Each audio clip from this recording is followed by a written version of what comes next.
वालिद साहब खे औलाद मां का लालच न हूंदी आहे। हा बसि औलाद हूंदे हिकिड़ो फ़ख़्रु महसूसु कंदो आहे त यार मूंखे रब्बुल आलमीन पुट जहिड़ी नेमत अता कई आहे। हा धीअ जहिड़ी रहमत अता कई आहे त पुट जहिड़ी नेमत अता कई आहे। ख़ुदा जो कसम ग़लति ॻाल्हि न आहे। वालिद साहब खे ॾुख उन वक़्त में घणो थींदो आहे जॾहिं पंहिंजी औलाद खे पटड़ी तां लहंदे ॾिसंदो आहे। हा अॼु मुंहिंजी ॻाल्हि ॿुधो, जवान जी औलाद, जेकॾहिं तव्हां पंहिंजे वॾनि जी ऐं पंहिंजे बाबा साईं जी इज़त कंदा आहियो न, मां शेख ज़ुबैर जी अॼु नसीहत अथव, इन ते अमल कजो।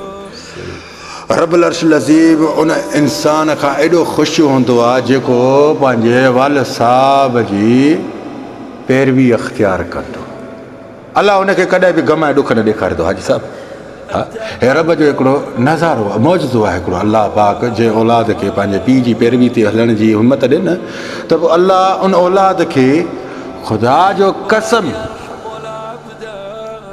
कामयाबी ॾे थो। सही।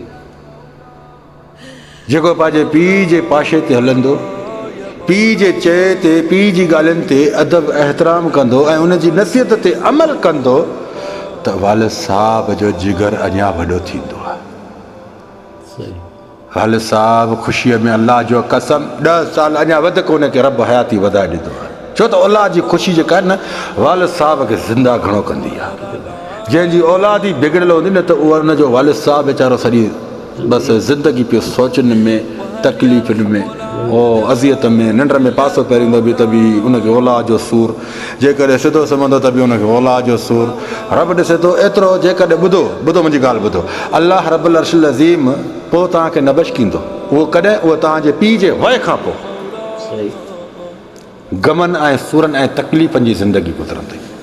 अॼु घणी औलाद आहे जेके मिल्कियत जे करे पीउ खे मारण जे कढनि, त अबो मरे त असां मिल्कियत जी विरासत कयूं। अरे ख़ुदा जा बंदो, काफ़िरो ओ काफ़िरो, इहो पीउ ज़िंदा अथव न, इहा मिल्कियत त कुझु अहमियत नथी रखे, पर पीउ जेको ज़िंदा अथव इहा मिल्कियत बि तव्हांजी पाणी में लुड़ी वेंदी। ऐं उन खां बाद में रब ॾिसे थो जेसि ताणी जीअरा हूंदो न, पिया सुकूननि में न हूंदो। मां अहिड़ा इंसान बि ॾिठा जेके अॼु ताणी सुकूननि में न आहिनि। मां अखियुनि सां थो ॾिसां बाबा, अखियुनि सां। मुंहिंजे बाबा साईं हिन दुनिया में न आहे।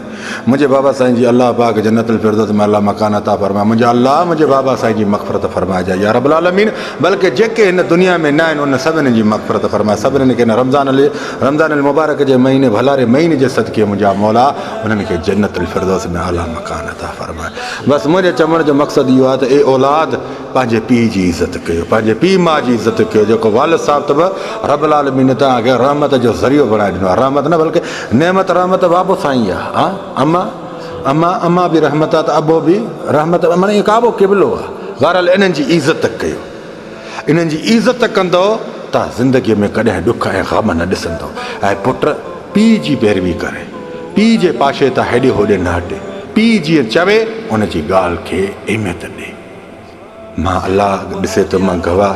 हिकिड़ी मां ॻाल्हि न, तव्हां कंहिंजी मार न बचायो। मूंखे ॾुख थींदो आहे यार, मूंखे भला तव्हां ॾींदो खणी कुझु बि कोन, मां जी नसीहत त रुॻो अमल कयव, तव्हां पंहिंजी ज़िंदगी बदिलजंदे पाण ॾिसंदो अखियुनि सां यार। हा हे ॾिसो न, हिकिड़ी ॻाल्हि ॿुधायां थो, अलाह जंहिंखे इज़त ॾे, जंहिंखे ज़िलत ॾे। मुंहिंजो ग़रीब बाबो हूंदो, पकोड़ा सदुल ते खपाईंदो। मां ग़रीब जी औलाद आहियां, मां कंहिं वॾे हैसियत वारे जी औलाद न आहे जो मां पंहिंजी औकात विसारे विया।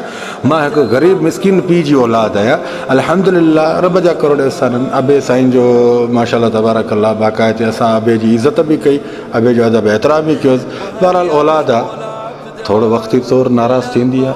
पीउ सां इहे अंगल त थींदा न बा, हा पीउ सां इहे अंगल थींदा न, पर नाराज़गी बि कुझु वक़्तु, पुट साल न लॻाइजे नाराज़गी में। साल लॻाईंदे मूंखे या रसूल अल्लाह जी इज़त जो कसम आहे, मां कसम मां इन जे करे खणंदो आहियां कि अहिड़ा जे माना जरासीम बि आहिनि जेके कसमनि ते एतबार कंदा आहिनि। मूंखे कसम खणण जो को शौक़ु न आहे, पर हक़ ऐं सच जी ॻाल्हि ते कसम रब जाइज़ करे छॾियो आहे। ॿुधो, जवान जी औलाद, बहरहाल उन जे वय खां, बाबे जे वय खां बाद में, हा पोइ शायदि मथां इहो 1000 जो नोट अॼु ॾिसे थो न, पोइ हिन 1000 जे नोट जे माना पंहिंजे गीदे में मथां सिके न।